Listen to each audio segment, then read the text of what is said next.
The Adventures of Tom Sawyer by Mark Twain. Chapter 17. But there was no hilarity in the little town that same tranquil Saturday afternoon. The Harpers and Aunt Polly's family were being put into mourning with great grief and many tears. An unusual quiet possessed the village, although it was ordinarily quiet enough in all conscience. The villagers conducted their concerns with an absent air and talked little, but they sighed often. The Saturday holiday seemed a burden to the children. They had no heart in their sports and gradually gave them up. In the afternoon, Becky Thatcher found herself moping about the deserted schoolhouse yard and feeling very melancholy. But she found nothing there to comfort her.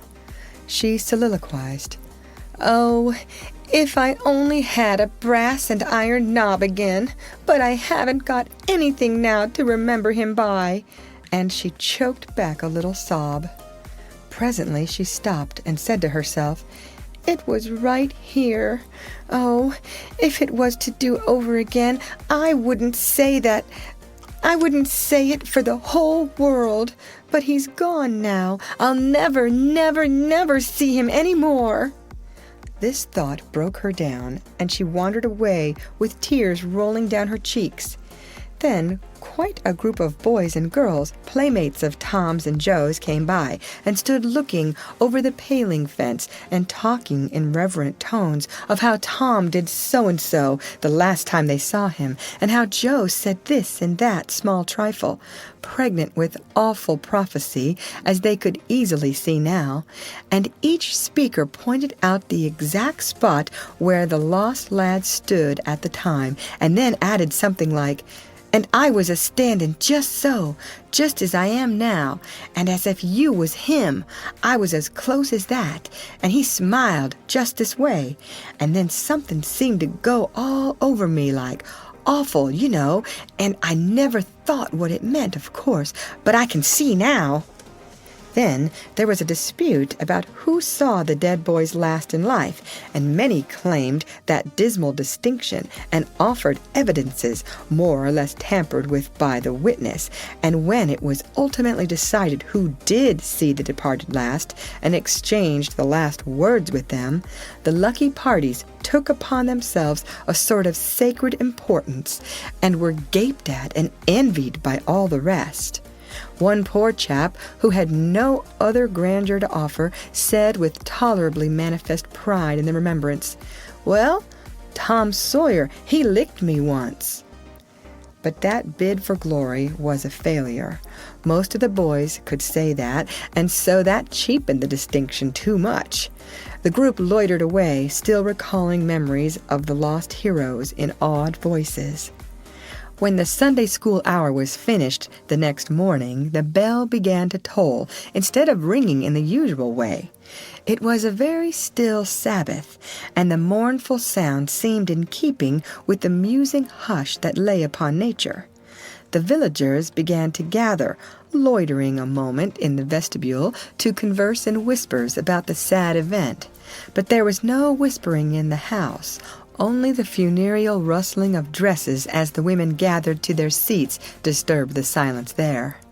None could remember when the little church had been so full before. There was finally a waiting pause, an expectant dumbness, and then Aunt Polly entered, followed by Sid and Mary, and they by the Harper family, all in deep black, and the whole congregation, the old minister as well, rose reverently and stood until the mourners were seated in the front pew. There was another communing silence, broken at intervals by muffled sobs, and then the minister spread his hands abroad and prayed. A moving hymn was sung, and the text followed, "I am the resurrection and the life." As the service proceeded, the clergyman drew such pictures of the graces, the winning ways, and the rare promise of the lost lads that every soul there, thinking he recognized these pictures, felt a pang in remembering that he had persistently blinded himself to them always before, and had as persistently seen only faults and flaws in the poor boys.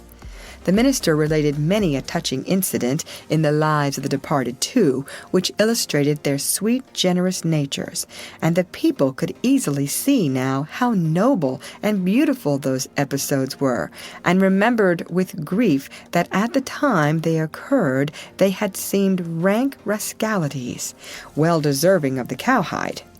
The congregation became more and more moved as the pathetic tale went on, till at last the whole company broke down and joined the weeping mourners in a chorus of anguished sobs, the preacher himself giving way to his feelings and crying in the pulpit. There was a rustle in the gallery, which nobody noticed. A moment later, the church door creaked. The minister raised his streaming eyes above his handkerchief and stood transfixed. First, one and then another pair of eyes followed the minister's, and then, almost with one impulse, the congregation rose and stared while the 3 dead boys came marching up the aisle, Tom in the lead, Joe next, and Huck, a ruin of drooping rags, sneaking sheepishly in the rear. They had been hid in the unused gallery, listening to their own funeral sermon. Aunt Polly, Mary, and the Harpers threw themselves upon their restored ones, smothered them with kisses, and poured out thanksgivings, while poor Huck stood abashed and uncomfortable, not knowing exactly what to do or where to hide from so many unwelcoming eyes. He wavered and started to slink away, but Tom seized him and said, "Aunt Polly, it ain't fair. Somebody's got to be glad to see Huck." "And so they shall. I'm glad to see him, poor motherless thing." And the loving attentions Aunt Polly lavished upon him were the one thing capable of making him more uncomfortable than he was before. Suddenly the minister shouted at the top of his voice, "Praise God, from whom all blessings flow! Sing, and put your hearts in it!" And they did. Old Hundred swelled up with a triumphant burst, and while it shook the rafters, Tom Sawyer the pirate looked around upon the envying juveniles about him and confessed in his heart that this was the proudest moment of his life. As the souled congregation trooped out, they said they would almost be willing to be made ridiculous again to hear Old Hundred sung like that once more. Tom got more cuffs and kisses that day, according to Aunt Polly's varying moods, than he had earned before in a year, and he hardly knew which expressed the most gratefulness to God and affection for himself. End of chapter.